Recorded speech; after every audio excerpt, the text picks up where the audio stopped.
जहां वन है वहां जीवन है, जहां वृक्ष हैं वहां प्रकृति की सांसें जीवंत हैं। इसीलिए हमारे प्रधानमंत्री श्री नरेंद्र मोदी जी के कुशल नेतृत्व में वृक्षारोपण का कार्य अनवरत चल रहा है, जिसके अंतर्गत अनगिनत वृक्ष लगाए जा रहे हैं।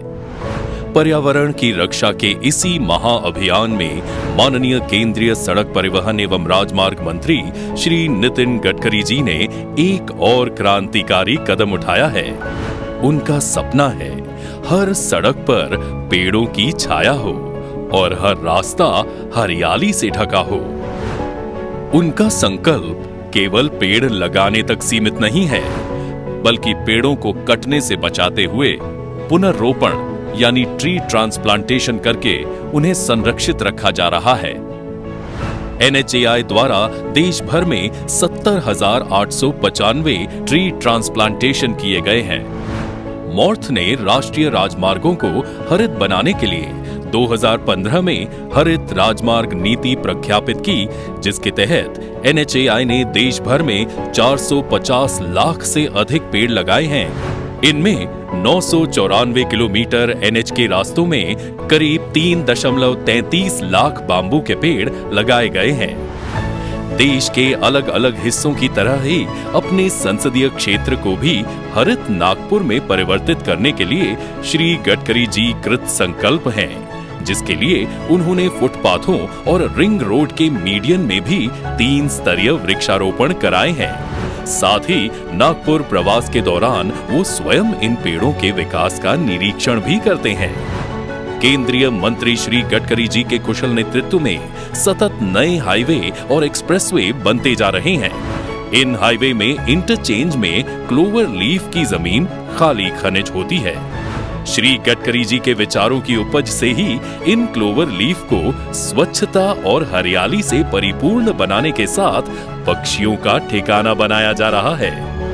इसी विचार के साथ नागपुर हैदराबाद राष्ट्रीय राजमार्ग 44 पर जामथा क्लोवर लीफ पर ऑक्सीजन बर्ड पार्क बनाया गया है।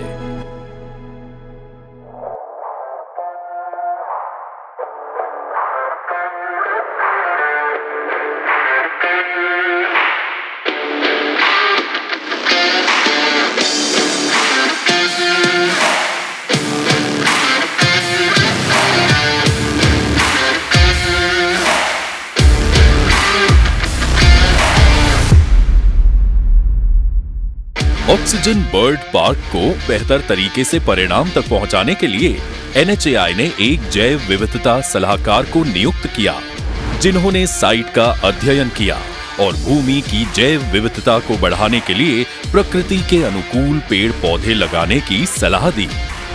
भारत में ये अपनी तरह की अनोखी पहल है। 14.32 करोड़ रुपए की लागत से 8 हेक्टेयर में बने इस ऑक्सीजन बर्ड पार्क में विभिन्न प्रवासी पक्षियों के प्रवास के लिए समुचित वातावरण की व्यवस्था की गई है। इसके अतिरिक्त यहाँ 3.1 हेक्टेयर भूमि में मियावाकी पद्धति से 93,000 पौधे लगाए गए हैं, जो बहुत जल्द ही घने जंगल में परिवर्तित हो जाएंगे। वहीं 11 हेक्टेयर भूमि पर 1,600 पौधों के साथ ऑक्सीजन पार्क बनाया गया है।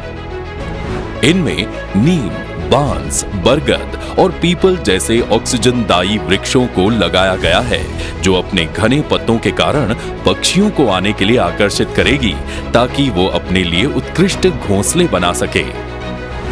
दूसरी तरफ जामुन, आम, अमरूद, बेल, इमली, अंजीर, खिरनी, कस्टर्ड सेब, आंवला और कटहल जैसे खाद्य फल वाले वृक्ष लगाए गए हैं। वही औषधीय गुणों से युक्त कदम, बेल, जामुन, अडुलसा, नीम और बेहड़ा जैसे पेड़ों के पौधे भी लगाए गए हैं।